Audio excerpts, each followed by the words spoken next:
Good afternoon, everyone. This is your review video for 1201 for the final exam. The background that you see behind me is in Blairsden, California, in the La Sierra and in Plumas National Forest. It's one of my favorite places to be. Okay, let's get to it. Starting at the beginning of the course, we talked about different locations for treatment, inpatient, outpatient, and a reminder that community mental health centers focus on rehabilitation, vocational needs. They'll help people find jobs, education, socialization, as well as on management of symptoms and medication. Anything more than that, like daily treatment or constant supervision or stabilization, would require a more acute inpatient setting. But medication management and the management of symptoms can be done in a community mental health center. Acute grief reactions are expected to happen after a life event such as the death of a loved one. That does not mean that someone is diagnosed with depression. Feeling depression and sadness is normal. So a client grieving the recent loss and asking why she's so sad, and does that mean that, if they ask, does that mean that I'm mentally ill? The nurse would say, you're not mentally ill. This is an expected and normal reaction to the loss. Remember the term revolving door. The revolving door effect is a result of deinstitutionalization. Clients are admitted more frequently for shorter stays. They're discharged quickly, and they have a tendency to come back over and over. That is the revolving door. A new graduate nurse at an inpatient mental health facility, at the very basic level of functioning, is expected to use and understand effective therapeutic communication skills. This is why I have tried to give you the communication skills over and over throughout 1201 and in your psych rotation in 1461. It's a very basic level of functioning that you know how to communicate with someone.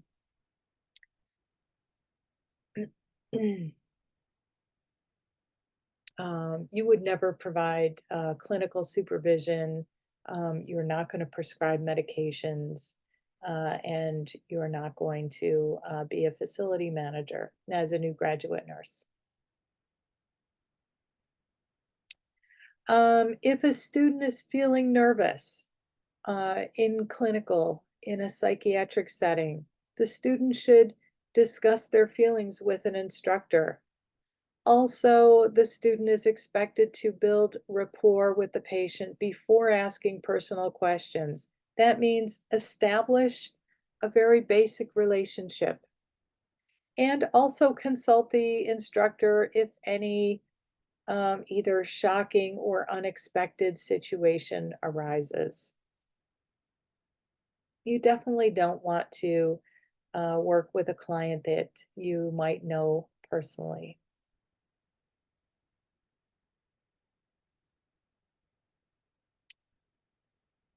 In 1950, the National League for Nursing, and that's the agency that accredits nursing programs, first required schools to include an experience in psychiatric nursing. So again, that was in the 50s, and it was the National League of Nursing that required that experience in a psychiatric setting be required in nursing school. You are expected to have a basic knowledge of the DSM, that's the Diagnostic and Statistical Manual of Mental Disorders. In talking about the DSM-5, and there are later editions now, um, the DSM describes mental disorders with very specific criteria. The purpose of it is that it provides a standard language, nomenclature, which means language. So standardized nomenclature and language for all mental health professionals so that we're all using the same language. It also presents defining characteristics that differentiate specific diagnoses. And it also assists in identifying underlying causes of disorders, such as trauma, like post-traumatic um, stress or a baseline anxiety or chemical imbalance. Those are all some underlying causes. So again, the DSM provides a standard language for all mental health professionals. It presents defining characteristics, and it also identifies underlying causes of disorders. We talked in level 1 in 1204 Foundations about Healthy People 2020. And one of the objectives for Healthy People 2020, as a matter of fact, just as a reminder before I go on, in 1204, we talked about the requirement to for 2 patient identifiers. That's, that you check the name band for name and date of birth, and you're also asking the client. That's part of Healthy People 2020. Also, fall prevention, also part of that. But regarding the psychiatric center, one of the Healthy People 2020 objectives is to increase the number of people who are identified, diagnosed, and treated and help to live healthier lives. So it's not going to decrease the incident of mental illness, but we do need to do a better job identifying, diagnosing, and treating in this country as a whole. That should be in the very beginning of your Vitabec text, like chapter 1.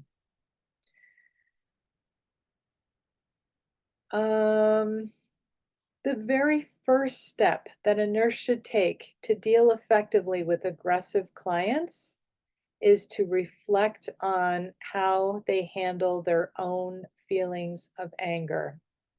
So now this first step is may not be during a crisis. It's the first step, meaning before a crisis even occurs. The very first thing that a psych nurse has to do, or any nurse has to do, is evaluate how they feel about ethical dilemmas, moral issues, and their feelings, their biases, and their feelings of anger. And that will help the nurse better handle a client's anger. For instance, if a client is getting angry, if a nurse knows that certain things trigger them, like, I don't know, somebody screaming at them, if that triggers them, then they should know that they're probably not the most effective person to manage the client that is screaming. But that has to come before they're even in that situation. So that's what I mean by a first step. The first thing the nurse has to do is reflect on their own abilities to handle their own feelings of anger.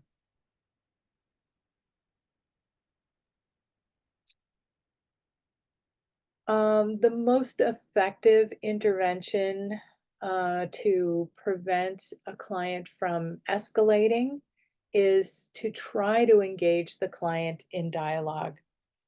Um, that doesn't mean that it's the only intervention, and there's a lot of exceptions to this. If the client has already passed the point of being able to talk, You may not be able to do that. Sorry about that. You may not be able to do that if they're already, past the point of being able to discuss anything. But if you can engage the client in dialogue, it's really the most effective intervention.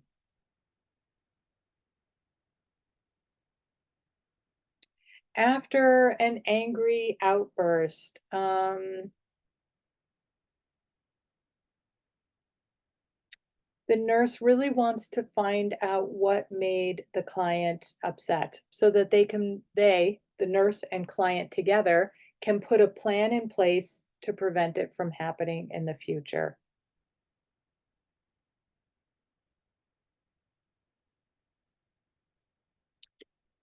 Please review assertive communication.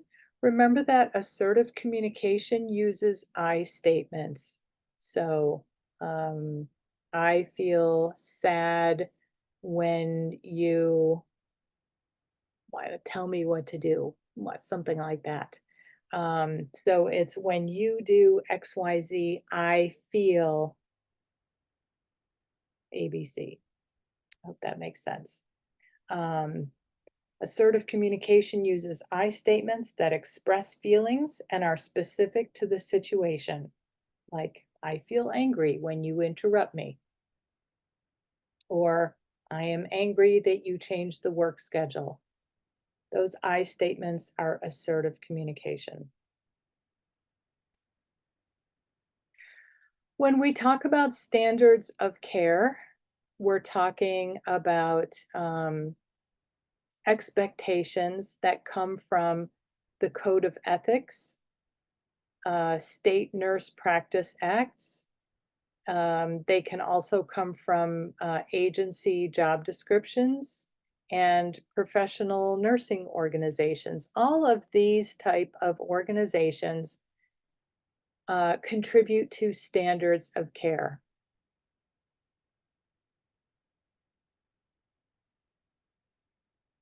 When a client is able to make their own decisions, um, they do this through informed consent, and that is autonomy. Remember to review your ethical principles.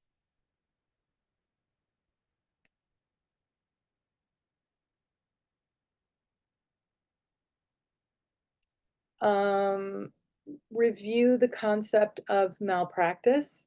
So if your facility is requiring Q 15-minute checks and the nurse does not do Q 15-minute checks, or the aide, or whoever is responsible for that does not do Q 15-minute checks, and something happens to a client, like they fall or they hurt themselves, or even worse, they commit suicide, then the nurse can be sued for malpractice. And that's not going to be the facility, because the facility had that policy. It's the nurse that didn't follow the policy. In order to file a malpractice suit, there has to be a case of injury, loss, or death.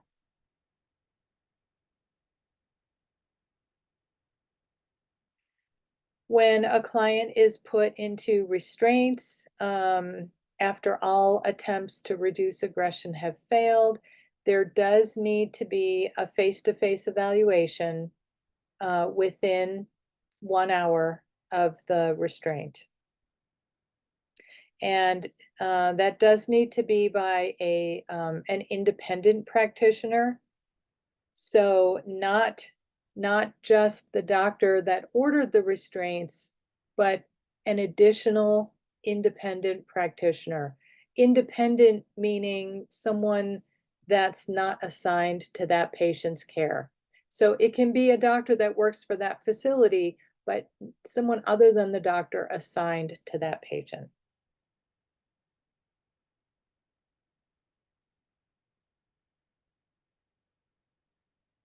If someone has a serious mental illness and they're being discharged to a group home, so not just home, but a group home, the expectation or, the best outcome is that they can maintain stability in the community. They may not have a perfect level of functioning. They may not have really high social integration, and they may not even really have great self-care, but they're living in a group home.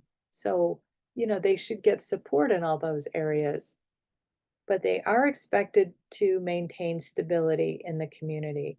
Basically, that means that they won't hurt themselves or someone else, and that they can do very basic level of care activities.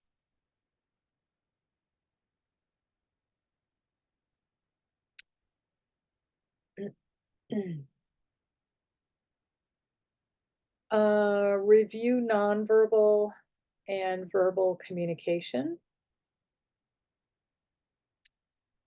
Remember that a goal of therapeutic communication, the first thing you need to do is establish a therapeutic nurse-client relationship.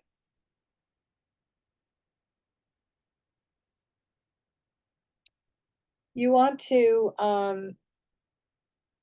develop empathy with the client when gathering information, um, and you're not going to be able to do that if you are interjecting your own personal experiences. So try not to talk about yourself.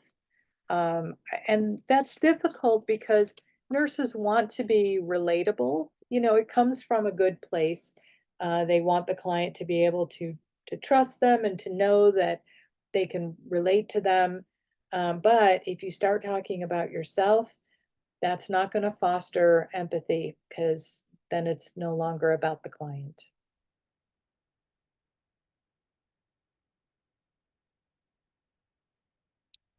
Let's see. Just sort of looking at the most important things to tell you when a nurse is talking to a client who is maybe paranoid or delusional, and I'm talking now about mental illness, not about dementia. So if the client is delusional, maybe they have a story in their head that they're being followed. um, the nurse can ask, like, what kinds of things have been happening? So don't deny, like, oh, that's silly. That's not actually happening. Or, tell me about that later. Let's talk about this. You're not going to ask questions that would invalidate what the client is thinking. It's very real to them. And so you could ask what kinds of things have been happening.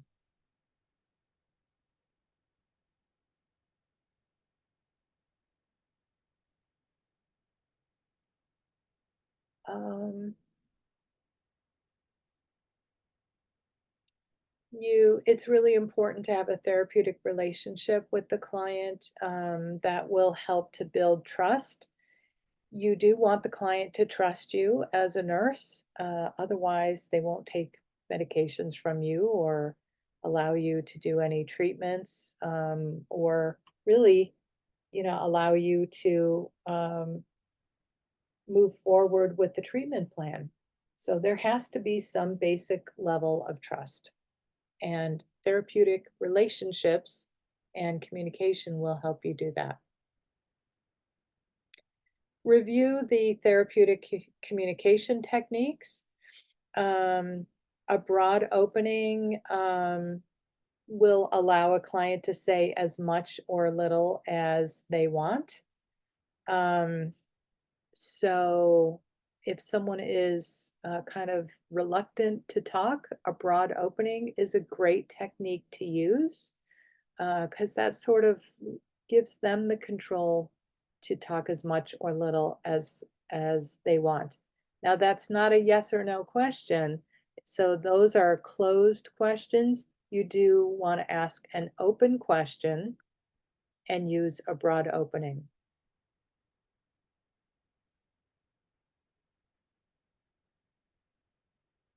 All right, let's talk about obsessive compulsive disorder or OCD. People with OCD understand fully what's happening with them, and they understand that it's a problem. They still cannot help but do the actions, but they understand that those actions are a problem. So, a goal for a client with OCD is not it's not reasonable to think that the OCD is going to go away. It's not. And it's not that the client won't have any responsibilities in life, because they will, but the goal is really that the client will be able to carry on with responsibilities, hold a job, take care of their family, or go about their ADLs, and that their symptoms won't interfere with their responsibilities. I hope that makes sense. It's not that their symptoms are going to go away. It's just that they'll still be able to move forward with their responsibilities. Remember that OCD and even anxiety cannot be completely eliminated from life for someone with OCD. And for someone with anxiety, anxiety is never going to completely go away. So we can't tell someone to completely avoid um, activities that may cause anxiety. That won't be possible.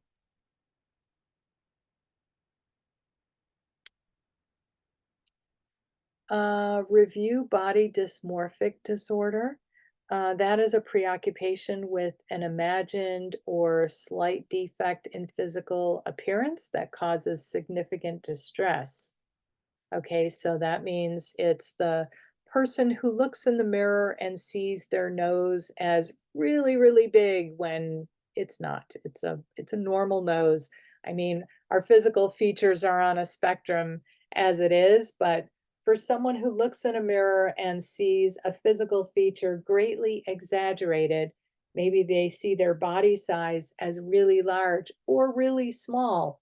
Maybe they see their feet as really large, or their nose is large, earlobes are large, whatever it is, that's body dysmorphic disorder. The purpose of defense mechanisms is to reduce anxiety. That's what they do. So, defense mechanisms such as yelling at people, cursing, oh, gosh, I don't know. Of course, now that I'm sitting here, I can't think of a bunch of them. Defense mechanisms such as nail biting, maybe just being mean spirited. All of that has to do with anxiety. It's not usually about the other person. It's about controlling someone's own anxiety. And that's the only positive outcome of using a defense mechanism is decreased anxiety. And even that is really only temporary. Okay, you want to go over some of the obsessive compulsive disorder self soothing behavior terms, such as dermatillomania, that's skin picking, that's a self soothing behavior. Trichotillomania um, is hair pulling, and they'll actually pull their hair out in small chunks. That also is a self-soothing behavior. And onchophagia is nail biting, also self-soothing behavior. So review all those terms. You do want to review some of the fears that are listed in your text and in the PowerPoints, such as agoraphobia. And that's a fear of open spaces. Misophobia refers to a fear of dirt or germs. Um, Claustrophobia is a fear of closed spaces. Acrophobia is a fear of heights. Think of acrobats. Let's see. If someone is hoarding, hoarding is a subset of anxiety, and you will know a hoarder because they'll have a path throughout their yard and house or wherever the clutter is, there will be a path through it. It's almost like they're building walls besides and around themselves. It involves excessive accumulation of it can be animals, it can be things, usually useless things like newspapers, magazines, living spaces will be cluttered, and dangerous for the person, fire hazard, and it'll be obvious, because and that little path will make it that's the telltale sign that of hoarding. Um, okay, let's see, we talked about that. Um,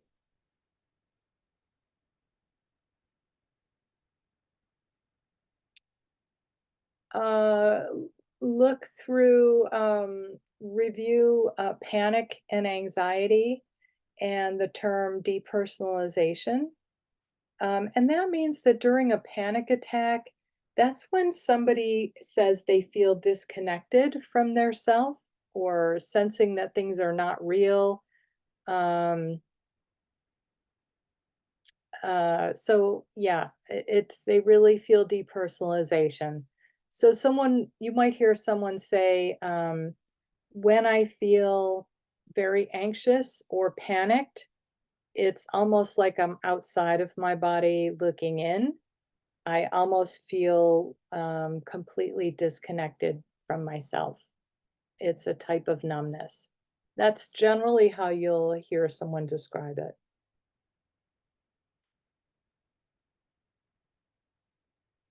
All right, let's talk a little bit about somatic symptom illness or disorder. Remember that progress is going to be very slow.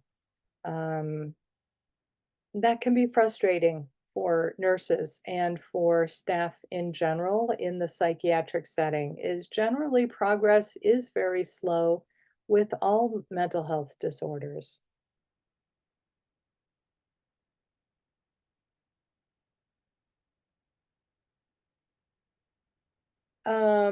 Emotion focused coping strategies can be really helpful in in dealing with people with somatic symptom illness. So let's say someone has stomach pain. Um, let's take a kid who um, is nervous about an exam, kid or person, could be you, feeling nervous about an exam and feeling stomach pain. That's a frequent pain that people feel when they're nervous about some sort of performance is stomach pain. So emotion-focused coping strategies can be really helpful in this case. And emotion-focused coping strategies are things like deep breathing exercises, any kind of guided imagery, progressive relaxation. All of that is emotion-focused because those things regulate emotion. And it's the emotion that's causing the stomach pain. Hope that makes sense.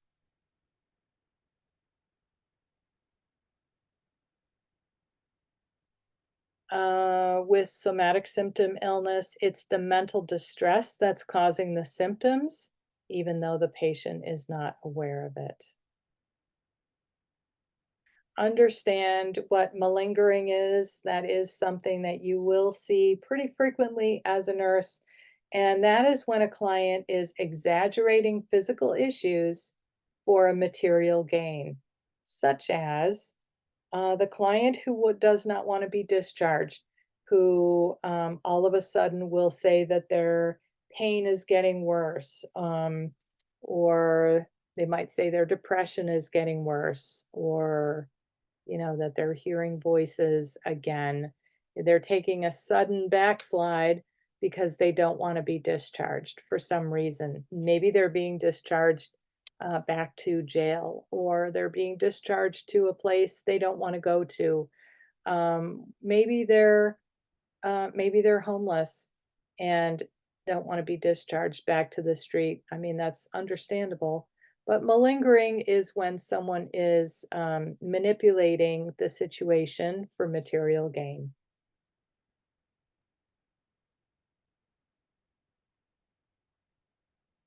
Let's see.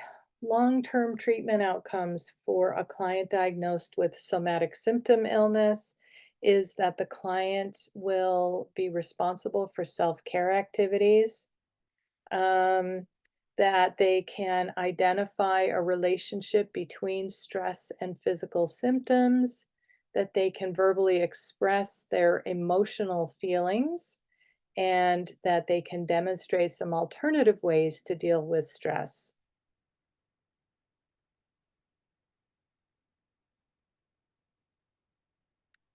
Going back to malingering and people manipulating the situation, that is also true for factitious disorder, just so you know.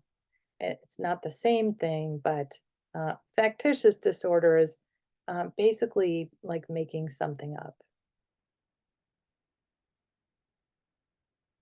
Which of the following statements accurately, uh, okay, let's see. Review somatization. You just had this on an exam, so I think you should be pretty familiar with the questions and answers. The information did not change. But remember that not only can somatic symptom disorder um, worsen the symptoms that someone's having, they can also cause new symptoms to occur. Um, Symptoms can continue. Um, yeah, new ones can begin. Anything like that. But one thing with somatization disorder is that the client is not controlling the symptoms. Again, back to the example of someone feeling nervous about a test and having stomach pain, that stomach pain is real. I mean, the person is not controlling that stomach pain, and that's an example of a somatic illness. Not gonna say disorder because, you know, just feeling nervous before an exam does not give you a mental health disorder, but that is something that occurs. It's pretty common. How you handle stress and emotions definitely affects your physical health. People feel run down, they get sick more easily, they can get headaches, back pain, stomach pain. So that, we all know that stress and emotions affect your physical health.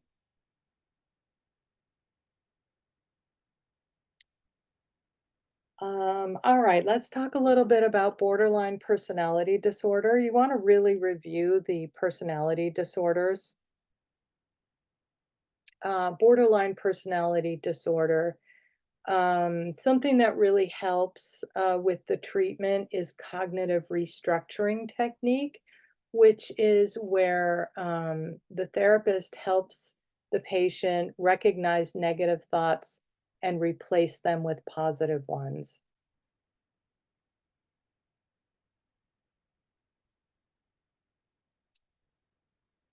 When someone is not really not able to care about others. We see this in various personality disorders such as schizotypal, antisocial, narcissistic. All of those personality disorders, it's difficult for the person to consider someone else's feelings.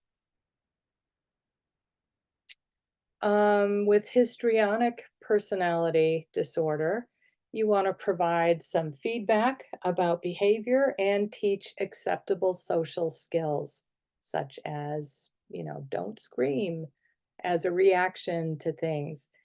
An example would be the person in the waiting room. And if you say, the doctor is delayed, it's going to be another 20 minutes, and they have a complete meltdown and start screaming, you can say it's not acceptable to scream in the waiting room. You can go outside and catch your breath. You want to give some factual feedback. Try to review passive aggressive behavior, what that is. You want to be really respectful of clients' boundaries and understand some of the symptoms of passive aggressive behavior, such as procrastination. That's passive aggressive. The person who's late for everything. Um, Review narcissistic personality disorder. That's the person who has like a superior self concept. Um,